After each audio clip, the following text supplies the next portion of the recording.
All right, so we'll give you a quick overview on how to link up the remote on the RG165. So first things first, you're gonna wanna go and turn that key switch on and turn the engine on. Once that engine is on, we're gonna go ahead to the remote, pull up on the e-stop. Once the e-stop is pulled up, we'll be able to go and hit this green start button once. I'll do this once the machine is on in just a moment, but on the screen right here, you will see the same battery readout in the bottom right-hand corner. That's the easiest way to identify that your remote has successfully linked up. So we'll go ahead and get that started right now.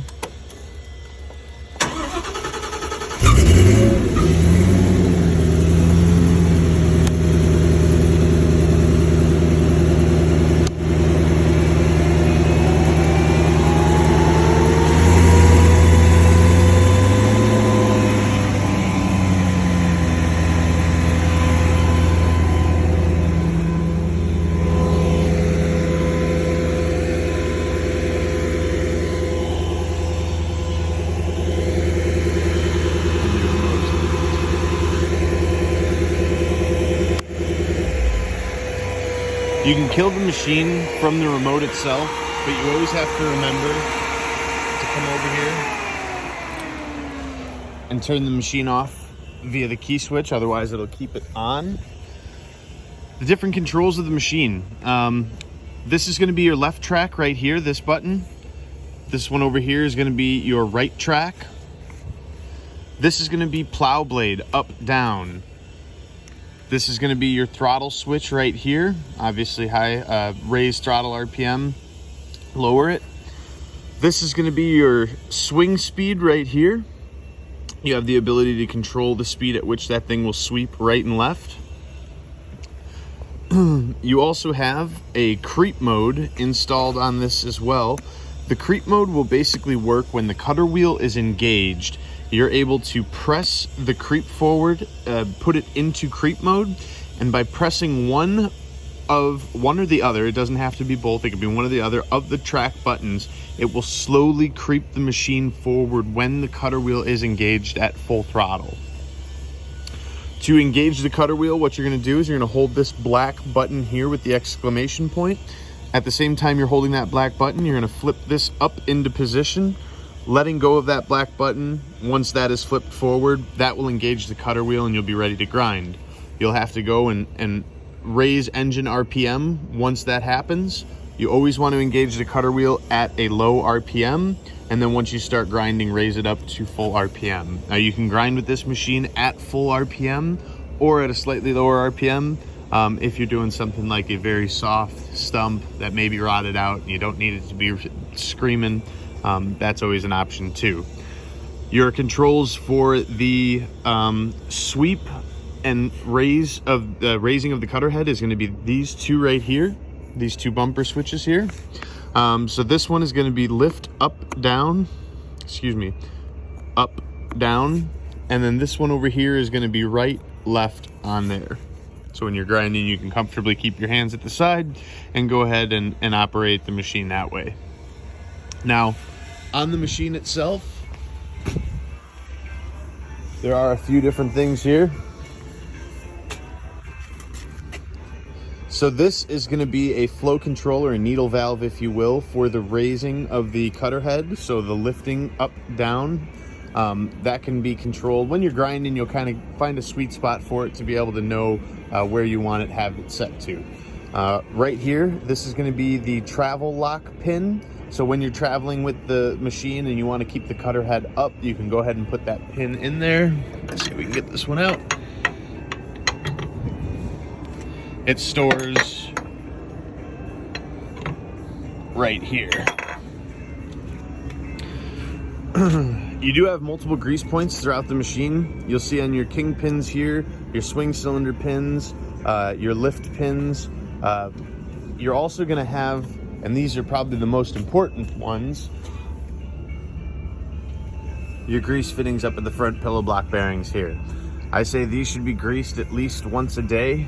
Under heavy grinding, you should probably be greasing them multiple times a day. You do have remote grease fittings right here as well. All of these should be greased on a regular interval, probably at least once a week, if not once a day. Better to have grease in them than not.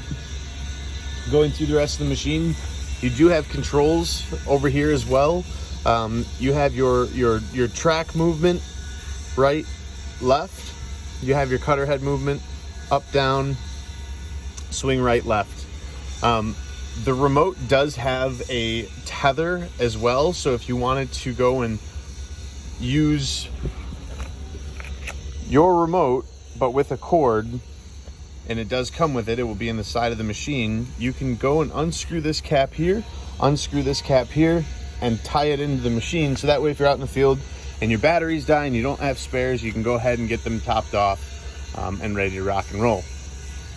All of your service intervals will be in the service manual for this machine. Your first oil change will be at 100 hours. Change your hydrostat filter for the machine at 50 hours. When you do your first service interval, you're going to want to go through the machine. You're going to want to do engine oil filter, fuel filter, your hydraulic filter again. Check your air filters every day. The outer air filter, you can clean it out, tap it on the ground, knock the dust out of it, or low air pressure from the inside outward. If the inner air filter is dirty, make sure you replace it. The inner air filter has such a small micron that if you try and go and tap it out, it could damage the filter and in a result suck dirty air into the engine and damage it. You do have a nice filter list on the machine along with grease points right there on the fuel tank. This is a remote battery positive terminal. You can see your air filter in there as well. This is the side that you'll go and take off to be able to service it. Fuel tank right there. Additional storage for any kind of manuals or anything inside of there. You can see some of your fuel filters in there. Your push blade does have a pin in it, so that way you can bring the wings in to the inside. You just pull that pin out right there. There's a cotter pin underneath it.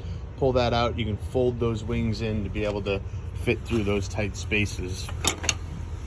The access panels do pull off and allow access to the machine. You see you have your coolant overflow tank, you have your engine oil dipstick, you have your engine oil fill cap, and a couple of things that you can access via this panel here.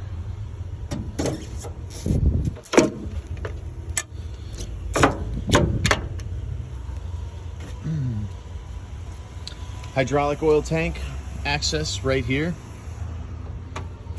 See more remote grease fittings right there.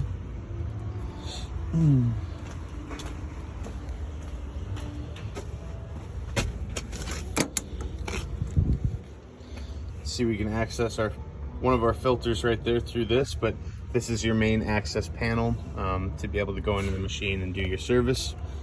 Engine information listed right there on the top. If you ever need it, right on the top of the valve cover.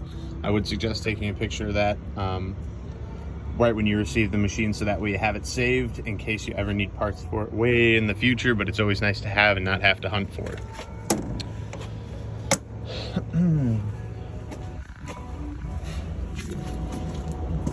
All right, if you have any questions, Bubba, please feel free to reach out. I'd be more than happy to answer them. I know this is kind of a brief overview. Making a video of this thing is maybe a little more difficult than going and showing you everything in person, but that's everything, or most everything.